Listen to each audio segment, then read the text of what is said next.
Bang, ini mundur agak mundur. Ibu ya kasihan ya. Kita agak mundur bro, agak mundur bro. Ada kabar katanya jurnalis Indonesia memang menjadi target mereka. Enggak hanya Indonesia, semua orang jurnalis yang ada di Gaza ini semua punya potensi menjadi target. Karena memang itu yang saya katakan, ada usaha membungkam suara-suara genosida ini keluar. Seperti itu.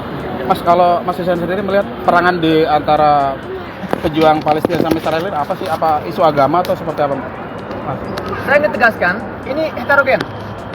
Ya, ada sisi agamanya, ada sisi politiknya, ada sisi kemanusiaannya, tapi yang paling utama ini adalah isu eksistensi. Ya, ini adalah konflik eksistensi. Sebuah eksistensi yang ingin dilenyapkan oleh eksistensi yang baru. Ya, saya ingin jelaskan di sini, bedanya antara penjajahan di Palestina dengan seluruh penjajahan di dunia. Penjajahan di dunia ini hanya melibatkan tentara. Belanda ketika menjajah Indonesia, yang datang siapa? Tentaranya. Jepang ketika menjajah Indonesia, siapa yang datang? Tentaranya. Tapi ini enggak. Orang-orang Yahudi ini, mereka membawa tentaranya dan seluruh warganya untuk menjar setiap rumah yang dimiliki oleh warga, mengusir setiap warga yang ada di situ. Intinya mereka ingin mengusir seluruh warga Palestina dan digantikan dengan orang-orang Yahudi di sana, Zionis.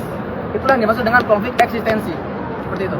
Dosen, jadi kan selama perjalanan ke perbatasan itu 3 kali gagal ya? Ya. Apakah itu ada ancaman fisik dari Israel selama perjalanan menuju perbatasan?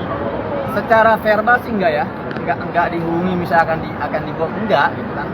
Tapi yang saya rasakan hari ke hari itu serangan semakin dekat rumah saya. Dan kita berada di wilayah selatan yang diklaim oleh pihak musuh ini, Zionis ini katanya wilayah yang aman. Ternyata enggak. Sekali lagi sehari ketika saya pulang Indonesia, saat itu 11 kerabat istri saya ini meninggal, terbunuh dalam satu serangan udara. Serangan apa itu? Serangan udara dari jet tempur F-16. Yang mayoritas itu adalah anak-anak dan wanita. Di Indonesia sendiri rencana berapa lama? Apakah ada ajakan untuk bertemu dengan pemerintah Indonesia sendiri dan khususnya? Ya berapa lama tergantung ya. Tapi saya berharap secepatnya saya bisa kembali ke Gaza untuk kembali berjuang di sana sebagai seorang aktivis kemanusiaan, sebagai seorang jurnalis. Tanpa anak istri? Ya, anak istri kita lihat kalau misalnya memang ini kan ada trauma nih, anak saya trauma perangnya nggak mudah. Kemarin ketika di Kairo mendengar suara pesawat lewat, kaget anak saya. Dia bilang, Baba emang di Mesir ada perang juga? Dia kira-kira itu suara jet tempur F-16. Ternyata bukan. Ini atas nama Muslim? Ya, ini Muslim, satu lagi Habib. Ya, mereka juga saya lihat memang ada trauma dan mereka perlu trauma healing di Indonesia. Semoga pemerintah untuk memberikan trauma healing kepada anak bangsa. Sebetulnya sudah ada pembicaraan ya ketika kami bertemu dengan Pak Lutfi Rauf dan sudah ada ke arah sana insya Allah. Bukan hanya anak saya, tapi termasuk keluarga anak-anak yang ada di Gaza insya Allah. Mas Ihsan, terakhir Mas Ihsan, untuk kondisi rumah sakit Indonesia yang di Gaza itu seperti apa kondisi saat ini, Mas Ihsan, terakhir? Sudah tidak beroperasi, ya artinya tidak beroperasi secara maksimal.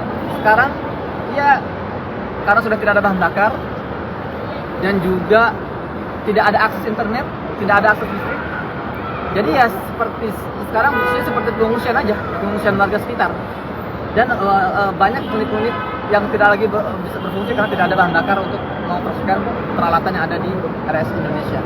WNI yang masih tertahan di Gaza, apakah Bang Ihsan tahu bagaimana? Saya setiap hari itu berusaha kontak. Jadi mereka ini adalah adik-adik saya.